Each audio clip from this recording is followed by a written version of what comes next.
सत श्री अकाल जी। तुसी देख रहे हैं टूडे 7 न्यूज़। माछीवाड़ा साहिब शहर के नूरपुर रोड से स्थित वगदे बुढ़ा दरिया के नज़दीक पैंदी एक जमीन जिहड़ी कि 47 कनाल 4 मरले के करीब दसी जा रही है, उसते साल 1947 तो लैके काबजकार ते स्थानक नगर कौंसल प्रशासन आपो अपना दावा पेश कर रहे हैं। काबजकार करणवीर सिंह 1947 तो साडा ये जमीन ते कब्जा है ते गोदावरी जो कि साडी पति की जमीन है, आओ तुहानूं दिखाने हैं साडे पत्रकार परमिंदर वर्मा की रिपोर्ट।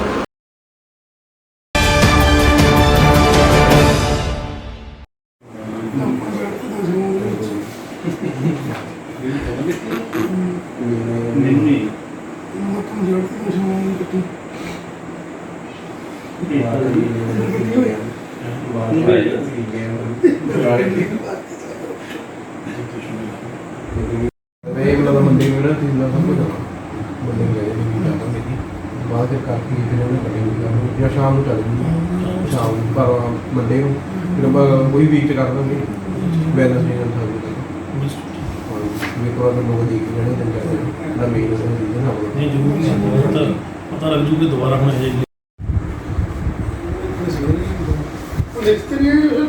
प्रेशर पर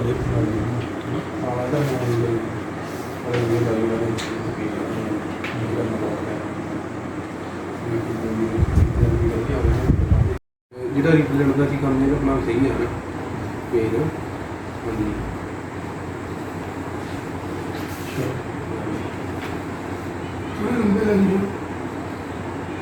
ਇਸ ਤੋਂ ਬਾਅਦ ਹੀ ਤੁਸੀਂ ਐਸਡੀ ਕੋਲ ਠੀਕ ਹੈ ਪਹਿਲਾਂ ਨਹੀਂ ਠੀਕ ਹੈ ਜਿਹੜਾ ਪਹਿਲਾਂ एक 1976 ਚ ਆਰਡਰ ਪਾਸ ਹੋਇਆ ਸੀ ਜਿਹੜਾ ਕਿੰਨੀ ਬੁਨਿਆਦ ਸੀ ਕਿੰਨਾ ਟਾਈਮ ਸੀ ਉਹਦਾ ਵੀ ਕਿੰਨੇ ਕੁ ਟਾਈਮ ਦੇ ਅੰਦਰ ਉਹ ਨੋਟੀਫਿਕੇਸ਼ਨ ਦਾ ਲਾਗੂ ਹੋਣਾ ਚਾਹੀਦਾ ਸੀ। ਦੇਖੋ ਮੈਂ ਤੁਹਾਨੂੰ ਜਿਹੜੀ 1976 ਦੇ ਵਿੱਚ ਇੱਕ ਲੈਟਰ ਗਵਰਨਮੈਂਟ ਵੱਲੋਂ ਆਈ ਸੀ, ਨੋਟੀਫਿਕੇਸ਼ਨ ਕਹਿ ਸਕਦੇ ਹਾਂ ਉਹਨਾਂ ਨੂੰ ਆਪਾਂ, ਉਹਦੇ ਹਿਸਾਬ ਨਾਲ ਮੈਂ ਉੱਥੋਂ ਹੀ ਰੈਫਰ ਕਰੂੰਗਾ ਕਿ ਜਿੰਨੀ ਵੀ ਜ਼ਮੀਨ ਜਿਹੜੀ ਉਸ ਨੋਟੀਫਿਕੇਸ਼ਨ ਦੇ ਤਹਿਤ ਆਉਂਦੀ ਸੀ ਮਿਊਨਿਸਪਲ ਕੌਂਸਲ ਨੇ 1 ਹਫ਼ਤੇ ਦੇ ਵਿੱਚ ਉਹ ਜ਼ਮੀਨ ਆਇਡੈਂਟੀਫਾਈ ਕਰਨੀ ਸੀ।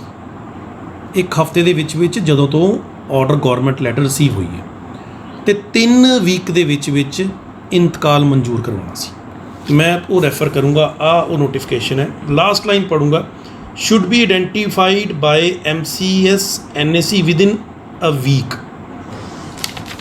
ਸੋ ਇਹ ਵੀਕ ਤੋਂ ਬਾਅਦ ਇਹਦੇ ਨੈਕਸਟ ਪੇਜ ਤੇ ਅੱਗੇ ਜਾ ਕੇ ਅੱਗੇ ਲਿਖਿਆ ਹੋਇਆ 3rd ਲਾਈਨ ਤੋਂ ਪੜੂੰਗਾ, all the mutations should be got sanctioned within a period of 3 weeks thereafter. So 1 ਹਫ਼ਤੇ ਦੇ ਵਿੱਚ ਪ੍ਰੋਪਰਟੀ ਨੂੰ ਆਇਡੈਂਟੀਫਾਈ ਕਰਨਾ ਸੀ ਤੇ 3 ਹਫ਼ਤੇ ਦੇ ਵਿੱਚ ਉਹ MAC ਨੇ ਇੰਤਕਾਲ ਕਰਾਉਣਾ ਸੀ, ਜਦ ਕਿ 1976 ਵਿੱਚ ਆਈ ਥਿੰਕ 3 ਹਫ਼ਤੇ ਖਤਮ ਹੋ ਜਾਣੇ ਚਾਹੀਦੇ ਸੀ। ਬਟ ਕਿਉਂ 1921 ਦੇ ਵਿੱਚ 2021 ਦੇ ਵਿੱਚ ਆ ਕੇ ਕੀਤਾ ਗਿਆ, so that is to be seen ਨਾ। ਹੁਣ ਆਪਣੀ ਐਪੀਲੇਟ ਕੋਰਟ ਦੇਖੇਗੀ ਲੀਗਲ ਆਸਪੈਕਟ 'ਚ। ਬਾਈ ਮੇਰਾ ਨਾਮ ਜੀ ਕਰਨਵੀਰ ਸਿੰਘ ਆ ਜੀ। ਕਰਨਵੀਰ ਸਿੰਘ, ਜਿਹੜਾ ਨਗਰ ਕੌਂਸਲ ਮਾਛੀਵਾੜਾ ਸਾਹਿਬ ਨਾਲ ਥੋੜੀ ਜ਼ਮੀਨ ਦਾ ਵਿਵਾਦ ਚੱਲਦਾ, ਕੀ ਵਿਵਾਦ ਆ? ਵੀਰੇ ਅਸੀਂ 1947 ਤੋਂ ਜ਼ਮੀਨ ਦੇ ਉੱਤੇ ਕਾਬਜ ਹਾਂ। ਪਹਿਲਾਂ ਮੇਰੇ ਦਾਦਾ ਜੀ ਸੀਗੇ ਤੇ ਸਾਡੇ ਮਾਲਕੀ ਜਿਹੜੀ ਇਸ ਜ਼ਮੀਨ ਦੀ ਉਹ ਪੱਤੀ ਦੇ ਨਾਮ ਆ ਤੇ ਗਰਦਾਵਰੀ ਸਾਡੇ ਨਾਲ ਚੱਲਦੀ ਆ ਰਹੀ 1947 ਤੋਂ ਹੀ। ਜਿਹੜੀ ਪੱਤੀ ਦੇ ਹੁੰਦੀ ਹੈ ਹਿੱਸੇਦਾਰੀ ਹੁੰਦੀ ਹੈ, ਇਹ 'ਚ ਪੱਤੀ ਕਈ ਪੱਤੇਦਾਰ ਹਿੱਸੇਦਾਰ ਹੁੰਦੇ ਨੇ, ਪਰ ਇਸ ਵਿੱਚ ਪੱਤੀ ਦੇ ਹਿੱਸੇਦਾਰ ਕਿੰਨੇ ਨੇ? ਵੀਰ ਜੀ ਇਹਦੇ ਵਿੱਚ ਕੋਈ ਹਿੱਸੇਦਾਰ ਨਹੀਂ, ਕਿਸੇ ਦਾ ਵੀ ਕੋਈ ਹਿੱਸੇਦਾਰ ਨਹੀਂ, ਕੋਈ ਪੱਤੀ ਦਾ ਕੋਈ ਨਾਲ ਦਾ ਸਾਡੇ ਕੋਈ ਕਿਸੇ ਦੇ ਨਾਲ ਹੋਰ ਕਿਸੇ ਦੇ ਨਾਂ ਦੇ ਗਦਾਵਰੀ ਹੈ ਨਹੀਂ ਗੀ। ਜਿਹੜੀ ਇਹ ਪੱਤੀ ਹੁੰਦੀ ਹੈ ਇਹ ਜ਼ਿਆਦਾਤਰ ਲੋਕਾਂ ਦੇ ਸਹੂਲਤ ਲਈ ਹੁੰਦੀ ਹੈ ਵੀ ਜਾਂ ਸਮਾਜਿਕ ਕੰਮਾਂ ਵਾਸਤੇ ਜ਼ਮੀਨ ਵਰਤੀ ਜਾ ਸਕਦੀ ਹੈ, ਪਰ ਇਹ ਤੁਸੀਂ ਕਹਿੰਦੇ ਹੋ ਸਾਡੇ ਇਹ ਕਦੇ ਵੀ ਕਿਸੇ ਵੀ ਜੋ ਸਾਡੇ ਪਿੰਡ ਦੇ ਲਈ ਕਦੇ ਕਿਸੇ ਕਾਮਨ ਪਰਪਸ ਲਈ ਕਦੇ ਨਹੀਂ ਵਰਤੀ ਗਈ। ਇਹ ਅਸੀਂ ਆਪਣੇ ਲਈ ਵਰਤੀ ਜਾ ਰਹੀ ਹੈ ਸਾਡੇ ਲਈ। ਤੇ ਹੁਣ ਕੀ ਵਿਵਾਦ ਖੜਾ ਹੋਇਆ? ਹੁਣ ਵੀਰ ਜੀ ਇਹਦੇ ਉੱਤੇ ਨਾ ਇਸ ਜ਼ਮੀਨ ਦੇ ਵਿੱਚ ਹੀ ਇੱਕ ਬਾਈਪਾਸ ਨਿਕਲ ਰਿਹਾ ਲੁਧਿਆਣਾ ਤੋਂ ਰੋਪੜ ਦਾ, ਉਹਦਾ ਇੱਕ ਨੋਟੀਫਿਕੇਸ਼ਨ ਜਮ੍ਹਾਂਬੰਦੀ ਦੇ ਉੱਤੇ ਹੈਗਾ ਤੇ ਉਹਦੇ ਉੱਤੇ DC ਸਾਹਿਬ ਵੱਲੋਂ ਇੱਕ ਸਟੇ ਵੀ ਲਾਇਆ ਗਿਆ ਵਾ। ਉਹਦੇ ਵਿੱਚ ਜਮ੍ਹਾਂਬੰਦੀ ਉੱਤੇ SDM ਮੈਡਮ ਤੇ ਨਾਇਬ ਤਹਿਸੀਲਦਾਰ ਵੱਲੋਂ ਵੀ ਇੱਕ ਸਟੇ ਦਾ ਹਵਾਲਾ ਦਿੱਤਾ ਹੋਇਆ ਵਾ। ਫਿਰ ਹੁਣ 4ਥੇ ਮਹੀਨੇ ਵਿੱਚ ਆ ਕੇ ਨਗਰ ਕੌਂਸਲ ਦੀ ਇੱਕ ਲੈਟਰ ਦੀ ਬੇਸ ਦੇ ਉੱਤੇ ਇਹਨਾਂ ਨੇ ਇਹਦੀ ਮਾਲਕੀ ਪੱਤੀ ਤੋਂ ਚੇਂਜ ਕਰਕੇ ਨਗਰ ਕੌਂਸਲ ਦੇ ਨਾਂ ਕਰ ਦਿੱਤੀ। ਹੁਣ ਤੁਸੀਂ ਕੀ ਕਹਿਣਾ ਚਾਹੁੰਦੇ, ਕੀ ਹੋਇਆ, ਕੀ ਕਰਨਾ ਚਾਹੁੰਦੇ? ਅਸੀਂ ਮੁੜ ਕੇ ਫਿਰ ਇਹਦੇ ਆਬਜੈਕਸ਼ਨਸ ਦਿੱਤੇ, ਅਸੀਂ ਐਪਲੀਕੇਸ਼ਨ ਨਾਇਬ ਤਹਿਸੀਲਦਾਰ ਸਾਹਿਬ ਨੂੰ ਦਿੱਤੀ, ਪਟਵਾਰੀ ਸਾਹਿਬ ਨੂੰ ਵੀ ਦਿੱਤੀ, ਪਰ ਸਾਡੀ ਉੱਥੇ ਕੋਈ ਸੁਣਵਾਈ ਨਹੀਂ ਹੋਈ। ਸਾਡੇ ਤੋਂ ਬਿਨਾਂ ਸਾਡਾ ਪੱਖ ਸੁਣੇ ਉਹਦਾ ਜਿਹੜਾ ਇੰਤਕਾਲ ਸੀ ਉਹ ਮਨਜ਼ੂਰ ਵੀ ਕਰ ਦਿੱਤਾ ਗਿਆ। ਤੇ ਹੁਣ ਤੁਸੀਂ ਕੀ ਕੀਤਾ? ਅਸੀਂ ਇਹਦੇ ਤੋਂ ਬਾਅਦ ਜਾਂ ਸਾਡੀ ਕਿਸੇ ਨੇ ਨਹੀਂ ਸੁਣੀ, ਕਿਸੇ ਅਫਸਰ ਨੇ, ਫਿਰ ਅਸੀਂ ਹਾਈ ਕੋਰਟ ਗਏ ਤੇ ਹਾਈ ਕੋਰਟ ਨੇ ਸਾਨੂੰ ਇੱਕ ਆਰਡਰ ਪਾਸ ਕੀਤਾ ਵਾ ਤੇ ਇਸ ਆਰਡਰ ਨੂੰ ਹੁਣ ਅਸੀਂ ਐਸਡੀਐਮ ਮੈਡਮ ਦੇ ਕੋਲ ਲੈ ਕੇ ਜਾਵਾਂਗੇ। ਕੀ ਉਮੀਦ ਲੱਗਦੀ ਹੈ ਹੁਣ ਤੁਹਾਡੀ ਹੁਣ ਸੁਣਵਾਈ ਮੈਨੂੰ ਇਹ ਉਮੀਦ ਲੱਗਦੀ ਹੈ ਵੀ ਸਾਨੂੰ ਸਰਕਾਰ ਵੱਲੋਂ ਸਾਨੂੰ ਇਹਦਾ ਮਾਲਕੀ ਦਾ ਹੱਕ ਦਿੱਤਾ ਜਾਊਗਾ, ਸੁਣਵਾਈ ਤੁਹਾਡੇ ਹੱਕ ਸਾਡੇ ਹੱਕ 'ਚ ਹੋਊਗੀ। ਇਹ ਗੱਲ ਪਟਵਾਰੀ ਨੇ ਸਪੈਸ਼ਲੀ ਆਪਣੀ ਇਸ ਰਿਪੋਰਟ ਦੇ ਵਿੱਚ ਲਿਖ ਕੇ, ਤਿੰਨੋਂ ਗੱਲਾਂ ਲਿਖ ਕੇ ਅੱਗੇ ਫਾਰਵਰਡ ਕਰਤੀ।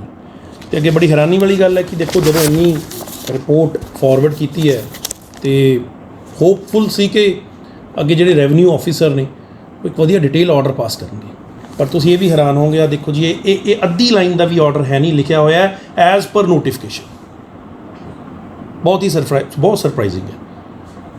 ਇਹ 6/4/2021 ਦਾ ਆਰਡਰ। ਪਤਾ ਨਹੀਂ ਕੀ ਕੰਪੈਲਿੰਗ ਸਰਕਮਸਟਾਂਸ ਸੀਗੇ ਜਿਹੜੇ ਕਿ ਕੋਈ ਇਹ 'ਤੇ ਰਿਪੋਰਟ 'ਤੇ ਕੋਈ ਆਰਡਰ ਨਹੀਂ ਪਾਸ ਹੋਇਆ ਤੇ 3 ਅੱਖਰਾਂ ਦੇ ਵਿੱਚ ਇਹ ਆਰਡਰ ਪਾਸ ਕੀਤਾ ਗਿਆ ਐਸ ਪਰ ਨੋਟੀਫਿਕੇਸ਼ਨ। ਇਮੀਡੀਏਟਲੀ ਉਸ ਤੋਂ ਬਾਅਦ ਪਟਵਾਰੀ ਸਾਹਿਬ ਨੇ 6/4 ਨੂੰ ਹੀ, ਦੇਖੋ ਸੇਮ ਡੇ ਹੀ ਇਹਨਾਂ ਨੇ ਜਿਹੜੀ ਪ੍ਰਾਪਰਟੀ ਦਾ ਇੰਤਕਾਲ ਸੀਗਾ ਇਹ ਮਨਜ਼ੂਰੀ ਹਿੱਤ ਪੇਸ਼ ਕਰਤਾ ਸੇਮ ਡੇ 'ਚ।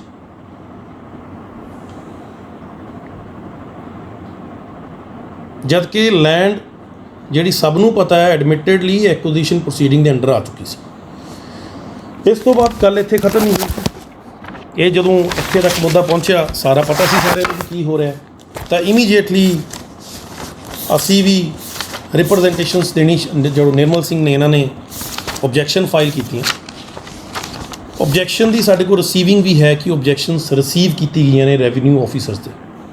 ਹੁਣ ਜਦੋਂ ਇੱਕ ਵਾਰ ਓਬਜੈਕਸ਼ਨਸ ਰਿਸੀਵ ਹੋ ਜਾਂਦੀਆਂ ਨੇ, ਇਹ ਕਾਨੂੰਨ ਕਹਿੰਦਾ ਜੀ ਸਾਡਾ ਸੈਕਸ਼ਨ 36 ਹੁੰਦਾ, ਜਿਹਦੇ ਹਿਸਾਬ ਨਾਲ ਜਦੋਂ ਕੋਈ ਓਬਜੈਕਸ਼ਨਸ ਆ ਜਾਣ ਤਾਂ ਉਸ ਤੋਂ ਬਾਅਦ ਉਹ ਜਿਹੜੀ ਮਿਊਟੇਸ਼ਨ ਹੈ, ਇੰਤਕਾਲ ਹੈ, ਉਹ ਕੰਟੈਸਟਡ ਬਣ ਕੇ ਉਹ ਅੱਗੇ ਨਾਇਬ ਤਹਿਸੀਲਦਾਰ ਜਿਹੜੇ ਹੈਗੇ ਨੇ ਮਾਛੀਵਾੜਾ ਸਾਹਿਬ, ਉਹਨਾਂ ਨੂੰ ਚਾਹੀਦਾ ਸੀ ਉਹ ਕੰਟੈਸਟਡ ਬਣਾ ਕੇ ਅੱਗੇ ਫਾਰਵਰਡ ਕਰ ਦੇਣ।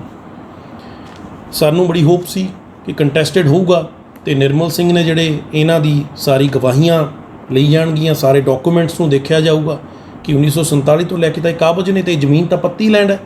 1976 ਵਾਲੀ ਨੋਟੀਫਿਕੇਸ਼ਨ ਤੱਕ ਲਾਗੂ ਹੀ ਨਹੀਂ ਹੁੰਦੀ ਇਹ 'ਤੇ। ਇੱਕ ਮੈਂ ਤੁਹਾਨੂੰ ਹੋਰ ਇਹਦੇ ਵਿੱਚ ਲੀਗਲ ਪੁਆਇੰਟ ਦੱਸਣਾ ਚਾਹੂੰਗਾ। ਸੈਕਸ਼ਨ 2 ਹੈ ਜੀ, ਸੈਕਸ਼ਨ 2G ਕਲੌਜ਼ G ਹੈ ਉਹਦੀ, ਉਹ ਮੈਂ ਆਪਣੇ ਪਟੀਸ਼ਨ ਦੇ ਵਿੱਚ ਰਿਪਰੋਡਿਊਸ ਵੀ ਕੀਤਾ ਸੀ, ਜਿਹੜਾ ਅਸੀਂ ਹੁਣ ਦੁਬਾਰਾ ਵੀ ਕਰਾਂਗੇ। ਉਸ ਦੇ ਹਿਸਾਬ ਨਾਲ ਉਹਦੇ ਵਿੱਚ ਡੈਫੀਨੇਸ਼ਨ ਦਿੱਤੀ ਹੋਈ ਹੈ ਸ਼ਾਮਲਾਤ ਦੀ। ਮੈਂ ਤੁਹਾਨੂੰ ਦੱਸਣਾ ਚਾਹੂੰਗਾ, ਮੈਂ ਰੈਫਰ ਕਰਦਾ ਇੱਕ ਮਿੰਟ ਲਈ। ਸ਼ਾਮਲਾਤ ਪੱਤੀ ਹੈ ਜਿਹੜੀ, ਇਹ 2G ਕਲੌਜ਼ 3 ਦੇ ਵਿੱਚ ਐਕਸਪਲੇਨ ਕੀਤੀ ਹੋਈ ਹੈ। Lands described in the revenue record as shamlat taraf pattis, ਇੱਥੇ ਪੱਤੀ ਆਉਂਦੀ ਹੈ ਜੀ। Pannas and tholas and used according to revenue record for the benefit of the village community or a part thereof or for common purpose of the village. ਇਹ exempt ਕੀਤੀ ਹੋਈ ਹੈ ਉਹ ਲੈਂਡ।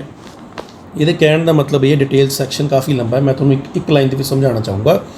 ਜਿਹੜੀ ਲੈਂਡ, ਇਹਦੇ 'ਤੇ ਕਈ ਜਜਮੈਂਟਸ ਵੀ ਨੇ ਆਨਰੇਬਲ ਸੁਪਰੀਮ ਕੋਰਟ ਦੀਆਂ, ਆਨਰੇਬਲ ਹਾਈ ਕੋਰਟ ਦੀਆਂ ਵੀ, ਜਿਹੜੀ ਜ਼ਮੀਨ ਸ਼ਾਮਲਾਤ ਪੱਤੀ ਹੈ, ਜਿਹੜੀ ਜ਼ਮੀਨ ਪਿੰਡ ਦੇ ਸਾਂਝੇ ਕੰਮਾਂ ਲਈ ਵਰਤੀ ਨਹੀਂ ਗਈ ਅਕੋਰਡਿੰਗ ਟੂ ਰੈਵਨਿਊ ਰਿਕਾਰਡ, ਜਿਹੜਾ ਸਾਡਾ ਮਾਲ ਵਿਭਾਗ ਦਾ ਰਿਕਾਰਡ ਹੁੰਦਾ ਉਹਦੇ ਹਿਸਾਬ ਨਾਲ, ਜਾਂ ਇਹ ਕਦੀ ਬੈਨੀਫਿਟ 'ਚ ਕਿਸੇ ਦੇ ਯੂਜ਼ ਨਹੀਂ ਹੋਈ, ਕਿਸੇ ਵੀ ਪਿੰਡ ਵਾਲਿਆਂ ਦੇ ਜਾਂ ਕਿਸੇ ਕਮਿਊਨਿਟੀ ਦੇ, ਤਾਂ ਉਹ ਜ਼ਮੀਨ ਹੈ ਉਹ ਸ਼ਾਮਲਾਤ ਦੇ ਵਿੱਚ ਇਨਕਲੂਡ ਨਹੀਂ ਹੋਏਗੀ। ਸਾਨੂੰ ਹੋਪ ਸੀ ਕਿ ਇਹ ਸਾਰੀਆਂ ਚੀਜ਼ਾਂ ਸਾਡੀਆਂ ਕੰਸੀਡਰ ਕੀਤੀਆਂ ਜਾਣਗੀਆਂ, ਕਿ ਸਾਡੀ ਇਹ ਵੀ ਚੀਜ਼ ਕੰਸੀਡਰ ਕੀਤੀ ਜਾਊਗੀ ਕਿ ਐਕੁਜ਼ੀਸ਼ਨ ਪ੍ਰੋਸੀਡਿੰਗਸ ਆਲਰੇਡੀ ਕੰਟੀਨਿਊਡ ਨੇ, ਚੱਲ ਰਹੀਆਂ ਨੇ, ਅਤੇ ਬੇਸਿਕਲੀ ਇਹਦੇ ਵਿੱਚ ਮੈਟਰ ਕੰਪਨਸੇਸ਼ਨ ਦਾ ਕੀ ਕਾਰਨ ਹੈ ਕਿ ਇੰਨੀ ਜਲਦੀ ਇਹਦਾ ਇੰਤਕਾਲ ਚੇਂਜ ਕੀਤਾ ਜਾ ਰਿਹਾ। ਬਟ ਸਾਨੂੰ ਬਿਨਾਂ ਸੁਣੇ, ਨਿਰਮਲ ਸਿੰਘ ਜੀ ਨੂੰ ਬਿਨਾਂ ਸੁਣੇ ਇਹ ਇੰਤਕਾਲ ਮਨਜ਼ੂਰ ਕਰ ਦਿੱਤਾ ਗਿਆ। ਅਤੇ ਮਨਜ਼ੂਰੀ ਦਾ ਵੀ ਮੈਂ ਤੁਹਾਨੂੰ ਇੱਕ ਬੜਾ ਇੰਪੋਰਟੈਂਟ ਗੱਲ ਦੱਸਦਾ, ਜਿੱਥੇ ਮਨਜ਼ੂਰੀ ਕੀਤੀ ਹੈ ਉਹਦੇ ਉੱਪਰ ਵੀ ਲਿਖਿਆ ਹੋਇਆ ਕਿ ਇਸ ਜ਼ਮੀਨ 'ਤੇ ਸਟੇ ਆਰਡਰ ਹੈ। ਸੋ ਇਹ ਗੱਲ ਨਹੀਂ ਹੈ ਕਿ ਰੈਵਨਿਊ ਅਫੀਸ਼ੀਅਲਸ ਨੂੰ ਇਸ ਗੱਲ ਦਾ ਪਤਾ ਨਹੀਂ ਸੀ। ਜੋ ਰਿਕਾਰਡ ਬੋਲ ਰਿਹਾ, ਮੈਂ ਆਪਣੀ ਕੋਈ ਪਰਸਨਲ ਨੌਲੇਜ ਤੋਂ ਨਹੀਂ ਬੋਲ ਰਿਹਾ, ਰਿਕਾਰਡ ਬੋਲ ਰਿਹਾ ਕਿ ਸਭ ਕੁਝ ਲੀਗਲੀ ਦੇਖਿਆ ਜਾ ਸਕਦਾ ਸੀ।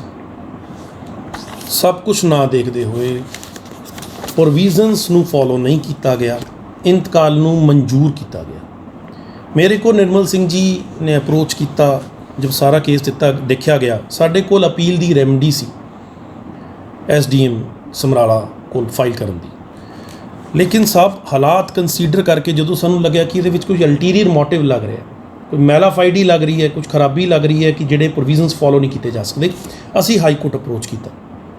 मानयोग हाई कोर्ट को ਅਸੀਂ सारे ये ਜਿਹੜੇ फैक्ट ਸੀਗੇ, ਜਿਹੜੀ ਜਮ੍ਹਾਂਬੰਦੀਆਂ ਤੋਂ ਲੈ ਕੇ ਸਾਰੇ ਡਾਕੂਮੈਂਟ ਗਿਰਦਾਵਰੀਆਂ ਤੋਂ ਲੈ ਕੇ ਵਾਜੂਬਲ ਅਰਜ਼ ਹੁੰਦਾ ਹੈ, ਉਹ ਵੀ ਇੱਕ ਬੇਸਿਕ ਡਾਕੂਮੈਂਟ ਹੁੰਦਾ ਹੈ ਰੈਵਨਿਊ ਰਿਕਾਰਡ ਦਾ, ਉਹ ਸਾਰੇ ਕੋਰਟ ਸਾਹਮਣੇ ਰੱਖੇ। ਲੀਗਲ ਸਬਮਿਸ਼ਨ ਸਾਰੀਆਂ ਪਟੀਸ਼ਨ ਵਿੱਚ ਲਿਖੀਆਂ ਗਈਆਂ।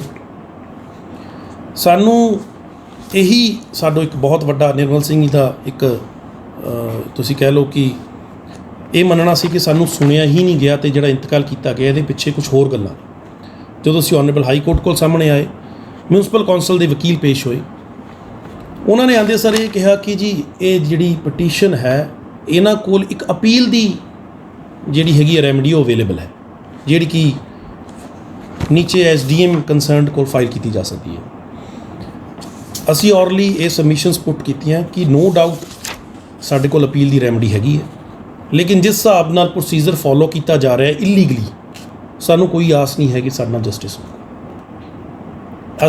ਸਾਨੂੰ high court honourable high court ਤੋਂ ਰੈਲੀਗੇਟ ਕੀਤਾ ਜਾਵੇ, ਸਾਨੂੰ SDM ਸਮਰਾਲਾ ਇਹਨਾਂ ਕੋਲ ਅਪੀਲ ਫਾਈਲ ਕਰਨ ਦੀ ਪਰਮਿਸ਼ਨ ਦਿੱਤੀ ਜਾਵੇ, ਸਾਨੂੰ ਇਹ ਲਿਬਰਟੀ ਦਿੱਤੀ ਜਾਵੇ ਅਤੇ ਨਾਲ ਹੀ ਇੱਕ ਆਰਡਰ ਕੀਤਾ ਜਾਵੇ, ਡਿਸਪੋਜ਼ ਆਫ ਕੀਤੀ ਜਾਵੇ ਸਾਡੀ ਪਟੀਸ਼ਨ, ਅਤੇ ਜਿਹੜੇ SDM ਸਮਰਾਲਾ ਨੇ ਉਹਨਾਂ ਨੂੰ ਇਹ ਡਾਇਰੈਕਸ਼ਨ ਦਿੱਤੀ ਜਾਵੇ ਕਿ ਸਾਡੇ ਸਾਰੀ ਲੀਗਲ ਸਬਮਿਸ਼ਨਸ ਨੇ ਜਿਹੜੀਆਂ ਉਹਨਾਂ ਨੂੰ ਕੰਸੀਡਰ ਕਰਕੇ ਇੱਕ ਐਪਰੋਪਰੀਏਟ ਆਰਡਰ ਪਾਸ ਕੀਤਾ ਜਾਵੇ। ਇਹਨੇ ਦੇ ਨਾਲ ਇੱਕ ਹੋਰ ਗੱਲ ਦੱਸਣਾ ਚਾਹੂੰਗਾ ਕਿ ਜਦੋਂ ਮੈਂ ਆਰਡਰ ਵਿਡਰਾਅ ਕੀਤਾ, ਮੇਰੀ ਸਬਮਿਸ਼ਨ ਸਪੈਸੀਫਿਕਲੀ ਵਿੱਚ ਨੋਟਡ ਹੈ ਆਰਡਰ ਦੇ ਵਿੱਚ, ਇੱਕ ਲਾਈਨ ਪੜ੍ਹਨਾ ਚਾਹੂੰਗਾ ਜੋ ਮੈਂ ਕੰਟੈਂਟ ਕੀਤੀ ਸੀਗੀ, ਜਿਹੜੀ ਮਾਨਯੋਗ ਹਾਈ ਕੋਰਟ ਨੇ ਮੇਰੀ ਸਬਮਿਸ਼ਨਸ ਰਿਕਾਰਡ ਕੀਤੀਆਂ ਨੇ। ਉਹਨਾਂ ਨੇ ਲਿਖਿਆ ਕਿ ਹਾਊਐਵਰ, ਇਹ ਆਰਡਰ ਨੇ ਜੀ, however he points out that the grounds which have been taken by the petitioner would go to the root of the jurisdictional aspect. ਮੇਰਾ ਪੁਆਇੰਟ ਹੀ ਇਹ ਸੀ ਕਿ ਜਿਹੜੇ ਅਸੀਂ ਪੁਆਇੰਟ ਲੈ ਰਹੇ ਹਾਂ, ਬਾਰ-ਬਾਰ ਅਸੀਂ ਪਲੀਡ ਕਰ ਰਹੇ ਹਾਂ, ਸਾਡੀ ਜੇ ਸਾਰੇ ਦੇਖੇ ਜਾਣਗੇ ਤਾਂ ਇਹ ਜੁਰਿਸਡਿਕਸ਼ਨਲ ਐਸਪੈਕਟ ਦੀ ਜੜ 'ਚ ਜਾਣਗੇ, ਕਿਉਂਕਿ ਇਲੀਗੈਲਿਟੀ ਕਮਿਟ ਹੋਈ ਹੈ। ਸੋ ਇਹ ਸਾਰੇ ਮੈਂ ਪੁਆਇੰਟ ਸਾਰੇ ਦੱਸੇ ਸੀ ਅਤੇ ਆਨਰੇਬਲ ਹਾਈ ਕੋਰਟ ਨੇ ਹੁਣ ਸਾਨੂੰ ਲਿਬਰਟੀ ਗਰਾਂਟ ਕੀਤੀ ਹੈ। ਅਸੀਂ ਐਪਲੇਟ ਕੋਰਟ ਦੇ ਸਾਹਮਣੇ ਜਾਵਾਂਗੇ, ਜਿਹੜੀ ਕਿ SDM ਸਮਰਾਲਾ ਬਣਦੇ ਨੇ, ਉਹਨਾਂ ਅੱਗੇ ਜਾ ਕੇ ਮਾਨਯੋਗ ਹਾਈ ਕੋਰਟ ਨੇ ਲਿਖਿਆ ਕਿ ਅਗਰ ਅਸੀਂ ਸਾਰੇ ਪੁਆਇੰਟ ਇਹ ਅਪੀਲ ਦੇ ਵਿੱਚ ਲਵਾਂਗੇ ਤਾਂ ਇੱਕ ਪ੍ਰੋਪਰ ਆਰਡਰ 'ਚ ਆਇਆ ਕਿ ਦਿਸ ਕੋਰਟ ਇਜ਼ ਸੈਂਗੁਇਨ, ਕਿ ਕੋਰਟ ਹੋਪਫੁਲ ਹੈ, ਆਨਰੇਬਲ ਹਾਈ ਕੋਰਟ ਹੋਪਫੁਲ ਹੈ ਕਿ ਐਪਲੇਟ ਕੋਰਟ ਹੈ ਜਿਹੜੀ SDM ਸਮਰਾਲਾ ਨੇ ਉਹ ਸਾਰੇ ਪੁਆਇੰਟਸ ਕੰਸੀਡਰ ਕਰਨਗੇ। ਸਾਰੇ ਪੁਆਇੰਟਸ ਕੰਸੀਡਰ ਕਰਨ ਤੋਂ ਬਾਅਦ ਉਹਨਾਂ ਨੂੰ ਐਪਰੋਪਰੀਏਟ ਆਰਡਰ ਪਾਸ ਕਰਨਾ ਬਣਦਾ ਹੈ। ਨਾ ਹੁਣ ਇਸ ਸਟੇਜ 'ਤੇ ਸਾਨੂੰ ਪੂਰਾ ਮਤਲਬ ਇਹ ਹੋਪ ਹੈ, ਸਾਨੂੰ ਵੀ ਹੋਪ ਹੈ ਕਿ ਜਿਹੜੀ ਐਪਲੇਟ ਅਥਾਰਟੀ ਹੈ ਇਸ ਆਰਡਰ ਨੂੰ ਮੱਦੇਨਜ਼ਰ ਰੱਖਦੇ ਹੋਏ ਲੀਗਲੀ ਅਤੇ in accordance with law appropriate order pass ਕਰਕੇ ਸਟੇ ਨੂੰ, ਲੀਗੈਲਿਟੀ ਨੂੰ, ਜੁਰਿਸਡਿਕਸ਼ਨਲ ਆਸਪੈਕਟ ਨੂੰ, ਸਭ ਨੂੰ ਧਿਆਨ 'ਚ ਰੱਖਿਆ ਜਾਊਗਾ। ਜਿਹੜੇ ਸੈਕਸ਼ਨ ਨੇ ਸਾਡੇ, ਪ੍ਰੋਵੀਜ਼ਨਸ ਨੇ ਸਾਡੇ ਕਾਨੂੰਨ ਦੇ, ਉਹਨਾਂ ਨੂੰ ਵੀ ਧਿਆਨ 'ਚ ਰੱਖਿਆ ਜਾਊਗਾ ਅਤੇ ਨਿਰਮਲ ਸਿੰਘ ਦੀ ਇਹਨਾਂ ਦੀ ਪੂਰੀ ਸੁਣਵਾਈ ਕੀਤੀ ਜਾ ਕੇ ਉਸ ਤੋਂ ਬਾਅਦ ਐਪਰੋਪਰੀਏਟ ਆਰਡਰ ਪਾਸ ਕੀਤਾ ਜਾਵੇ। ਮਿਲੀ ਹੈ ਅਤੇ ਵੀ ਅਪੀਲ ਮਿਲੀ ਹੈ ਵੀ ਜਿਹੜੇ SDM ਸਾਹਿਬ ਚੈੱਕ ਕਰ ਲੈਣਗੇ, ਉਸ ਤੋਂ ਪਹਿਲਾਂ ਤੁਸੀਂ ਉਹਨੂੰ ਇੰਤਕਾਲ ਕਰ ਦਿੱਤਾ। ਦੇਖੋ ਗੱਲ ਇਹ ਹੈ ਵੀ ਇਹ 31/5 ਨੂੰ ਮੇਰੇ ਵੱਲੋਂ ਇੰਤਕਾਲ ਜਿਹੜਾ ਮਨਜ਼ੂਰ ਕੀਤਾ ਗਿਆ ਸੀਗਾ, ਕਿਉਂਕਿ ਸਰਕਾਰ ਦਾ 1976 ਦੇ ਵਿੱਚ ਹੀ ਨੋਟੀਫਿਕੇਸ਼ਨ ਹੋ ਚੁੱਕਾ ਸੀਗਾ ਵੀ ਜਿਹੜੀਆਂ ਪੱਤੀ ਵਾਲੀਆਂ ਜ਼ਮੀਨਾਂ ਜਿਹੜੀਆਂ ਹੈਗੀਆਂ ਸ਼ਾਮਲਾਟ ਪੱਤੀ ਵਾਲੀਆਂ, ਜੇ ਉਹ ਨਗਰ ਕੌਂਸਲ ਦੀ ਹਦੂਦ ਦੇ ਵਿੱਚ ਪੈਂਦੀਆਂ ਤਾਂ ਨਗਰ ਕੌਂਸਲ ਉਹਦੀ ਮਾਲਕ ਹੋਏਗੀ। ਕਿ ਜਿਵੇਂ ਪਿੰਡਾਂ ਦੇ ਵਿੱਚ ਹੁੰਦੀਆਂ ਸ਼ਾਮਲਾਟ ਪੱਤੀਆਂ, ਉਹਦੀ ਪੰਚਾਇਤ ਉਹਨੂੰ ਕੰਟਰੋਲ ਕਰਦੀ ਹੈ, ਠੀਕ ਹੈ। ਇੱਥੇ ਨਗਰ ਕੌਂਸਲ ਜਿਹੜੀ ਹੈਗੀ ਆ ਉਹਦੀ, ਜਿੱਥੋਂ ਤੁਸੀਂ ਪੁੱਛਿਆ ਹੈਗਾ ਵੀ ਉਹਦੇ 'ਤੇ ਸਟੇ ਸੀ, ਸਟੇ ਦੋ ਤਰ੍ਹਾਂ ਦਾ ਸੀ ਆਪਸ ਵਿੱਚ, ਉਹ 'ਚ ਮਹਿਕਮਾ ਕਿਤੇ ਕੋਈ ਪਾਰਟੀ ਨਹੀਂ ਹੈਗਾ, ਠੀਕ ਹੈ, ਨਾ ਹੀ ਉਹ ਨੋਟੀਫਿਕੇਸ਼ਨ ਦੇ ਖਿਲਾਫ ਕੋਈ ਸਟੇ ਸੀ। ਉਹ ਤਾਂ ਦੋ ਤਰ੍ਹਾਂ ਦਾ ਕਬਜ਼ੇ ਨੂੰ ਲੈ ਕੇ ਸਟੇ ਸੀ, ਮਾਲਕੀ ਨੂੰ ਲੈ ਕੇ ਕੋਈ ਸਟੇ ਨਹੀਂ ਸਰ। ਉਹ ਨਹੀਂ ਜਿਹੜਾ NH1 ਦਾ ਸਟੇ, ਹਾਂ ਦੇਖੋ NH1 ਦੀ ਜਿਹੜੀ ਗੱਲ ਹੈਗੀ ਹੈ, NH1 ਦੀ ਜ਼ਰੂਰ ਇਹ ਹੈਗੀ ਹੈ ਵੀ ਟਰਾਂਸਫਰ ਜਿਹੜੀ ਹੈਗੀ ਉਸ ਤੋਂ ਬਾਅਦ ਨਹੀਂ ਹੋਣੀ ਚਾਹੀਦੀ, ਠੀਕ ਹੈ। ਲੇਕਿਨ ਜਦੋਂ ਨੋਟੀਫਿਕੇਸ਼ਨ ਹੋ ਜੇ ਉਹ ਆਟੋਮੈਟਿਕਲੀ ਹੀ ਜਿਹੜੀ ਨਗਰ ਕੌਂਸਲ ਉਹਦੀ ਮਾਲਕ ਹੈ। ਅੱਜ ਤਾਂ ਉਹਨਾਂ ਨੇ ਆਪਦੇ ਰਿਕਾਰਡ ਨੂੰ ਅਪਡੇਟ ਕਰਾਇਆ, ਇਹਨੂੰ ਟਰਾਂਸਫਰ ਨਹੀਂ ਮੰਨਣਾ ਤੁਸੀਂ।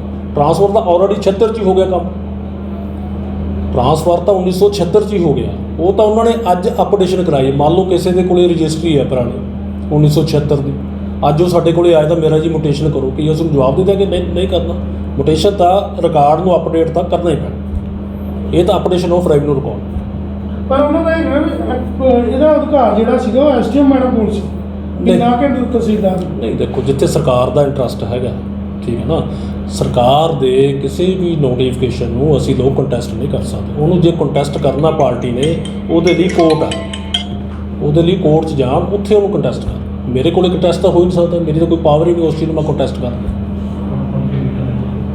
ਜਿਹੜੇ ਤੁਸੀਂ 1976 ਦਾ ਹਵਾਲਾ ਦੇ ਕੇ ਕਰਿਆ, ਉਹਦੇ ਵਿੱਚ ਇੱਕ ਲਾਈਨਾਂ ਲਿਖੀਆਂ ਹੋਈਆਂ, 2 ਲਾਈਨਾਂ। ਇੱਕ ਤਾਂ ਲਿਖਿਆ ਸੀ ਇਹਨੂੰ 1 ਵੀਕ ਵਿੱਚ ਚੈੱਕ ਕੀਤਾ ਜਾਵੇ, ਜਿੰਨੀ ਵੀ ਜ਼ਮੀਨ ਜਾਇਦਾਦ ਆ ਉਹਨੂੰ 3 ਵੀਕ ਦੇ ਵਿੱਚ ਉੱਤੇ ਕਬਜ਼ਾ ਕੀਤਾ ਜਾਵੇ। ਹਾਂ, ਦੇਖੋ ਉਹ ਜਿਹੜੀ ਹੈਗੀ ਆ, ਉਹ ਤਾਂ ਨਗਰ ਕੌਂਸਲ ਨਾਲ ਸੰਬੰਧਿਤ ਆ ਵੀ ਉਹਨਾਂ ਨੂੰ ਇਹ ਹਦਾਇਤਾਂ ਹੋਈਆਂ ਸੀਗੀਆਂ ਵੀ ਤੁਸੀਂ 1 ਵੀਕ ਦੇ ਵਿੱਚ ਆਪਦੀਆਂ ਮੋਟੇਸ਼ਨਾਂ ਕਰਾਓ, ਉਸ ਤੋਂ ਬਾਅਦ ਤੁਸੀਂ ਆਪਦਾ ਕਬਜ਼ਾ ਲਓ।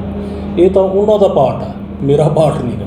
ਉਹਦਾ ਇਹੀ ਕਹਿਣਾ ਨਾ ਕਿ ਜਿਹੜਾ ਉਹ ਇਹ ਹੋਣ ਦੇ ਬਾਵਜੂਦ ਵੀ ਨਾ ਤਹਿਸੀਲਦਾਰ ਵੱਲੋਂ ਇੰਤਕਾਲ ਚੜਾ ਦਿੱਤਾ ਗਿਆ। ਨਹੀਂ, ਮੈਂ ਤਾਂ ਦੇਖੋ ਕਬਜ਼ਾ ਬਹਾਲ ਰੱਖ ਕੇ ਇੰਤਕਾਲ ਕੀਤਾ। ਮੈਂ ਤਾਂ ਇਵਨ ਕਿ ਉਹਨਾਂ ਦਾ ਕਬਜ਼ਾ ਵੀ ਨਹੀਂ ਤੋੜਿਆ, ਕਿਉਂਕਿ ਉਹਨਾਂ ਨੇ ਸਟੇ ਲਿਆ ਦੋਹਾਂ ਪਾਰਟੀਆਂ, ਜਦ ਕਿ ਮੈਂ ਉਹਦੇ 'ਚ ਪਾਰਟੀ ਨਹੀਂ ਹੈਗਾ, ਸਾਡਾ ਡਿਪਾਰਟਮੈਂਟ ਪਾਰਟੀ ਨਹੀਂ, ਨਗਰ ਕੌਂਸਲ ਉਹ 'ਚ ਪਾਰਟੀ ਨਹੀਂ ਹੈਗੀ, ਠੀਕ ਹੈ। ਲੇਕਿਨ ਫਿਰ ਵੀ ਅਸੀਂ ਕਬਜ਼ੇ ਨੂੰ ਬਹਾਲ ਰੱਖਿਆ, ਔਰ ਨਗਰ ਕੌਂਸਲ ਨੇ ਵੀ ਇਹੀ ਪਲੀ ਲਈ ਹੈ, ਅਸੀਂ due course of law, as per law ਹੀ ਕਬਜ਼ਾ ਲਾਂਗੇ। Thank you.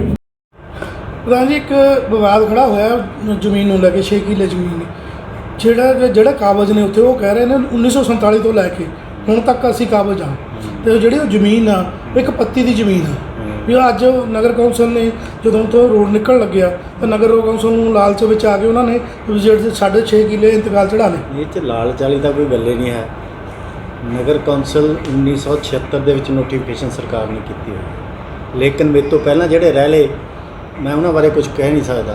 ਮੇਰੀ ਜਦ ਤੋਂ ਨੌਲੇਜ 'ਚ ਆਈ ਹੈ, ਮੈਂ ਉਸੇ ਦਿਨ ਤੋਂ ਆਪਣਾ ਪ੍ਰੋਸੈਸ ਸ਼ੁਰੂ ਕਰਤਾ। ਪ੍ਰੋਸੈਸ ਸ਼ੁਰੂ ਕਰਕੇ ਥਰੂ ਮਤਲਬ ਨੋਟੀਫਿਕੇਸ਼ਨ ਜੋ ਸਰਕਾਰ ਦੀ ਉਹਦੇ ਥਰੂ ਇੰਤਕਾਲ ਸਾਡੀ ਕਮੇਟੀ ਦੇ ਨਾਮ ਹੋ ਗਿਆ, ਔਰ ਅਸੀਂ ਜਲਦੀ ਹੀ ਉਹਦਾ ਕਬਜ਼ਾ ਲੈਣ ਜਾ ਰਹੇ ਹਾਂ, ਔਰ ਜਲਦੀ ਹੀ ਅਸੀਂ ਰਿਕਵਰੀ ਦਾ ਕੇਸ ਪਾ ਰਹੇ ਹਾਂ। ਜਦ ਤੋਂ ਉਹ ਜ਼ਮੀਨ ਨੂੰ ਬਾਹਰ ਰਿਹਾ, ਉਹ ਮਤਲਬ ਉਹਦਾ ਰਿਕਵਰੀ ਹੈ ਜਿਹੜੀ, ਉਹ ਉਹਨਾਂ ਨੇ ਮਤਲਬ ਬੇਮਾਲਕੀ ਤੋਂ ਕਿਸੇ ਨੂੰ ਕੋਈ ਪੈਸਾ ਨਹੀਂ ਦਿੱਤਾ, ਤੇ ਅਸੀਂ ਉਹਨਾਂ ਦੇ ਕੋਲੋਂ ਮਾਲਕ ਕਮੇਟੀ ਆ, ਕਮੇਟੀ ਉਹਦੇ ਕੋਲੋਂ ਰਿਕਵਰੀ ਦਾ ਕੇਸ ਪਾ ਲਓ। ਪ੍ਰਧਾਨ ਜੀ, ਉਹਨਾਂ ਦਾ ਇਹ ਵੀ ਕਹਿਣਾ ਕਿ ਜਿਹੜੀ ਇਹ ਜ਼ਮੀਨ ਆ 1976 ਵਾਲਾ ਹਵਾਲਾ ਦੇ ਕੇ ਕਰੀ ਆ, ਉਹਦੇ ਵਿੱਚ ਇੱਕ ਲਾਈਨ ਲਿਖੀ ਹੋਈ ਆ ਵੀ ਜਿਹੜੀ 1976 ਦੀ ਰਿਕਵਰੀ ਆ ਉਹ 1 ਹਫ਼ਤੇ ਦੇ ਵਿੱਚ ਜ਼ਮੀਨ ਚੈੱਕ ਕਰਨੀ ਸੀ ਨਗਰ ਕੌਂਸਲ ਵੱਲੋਂ, ਤੇ 3 ਹਫ਼ਤਿਆਂ ਵਿੱਚ ਉਹਤੇ ਕਬਜ਼ਾ ਲੈਣਾ ਸੀ, ਜਦ ਕਿ 1976 'ਚ ਹੀ ਇਹ ਟਰਮ ਪੂਰੀ ਹੋ ਚੁੱਕੀ ਆ।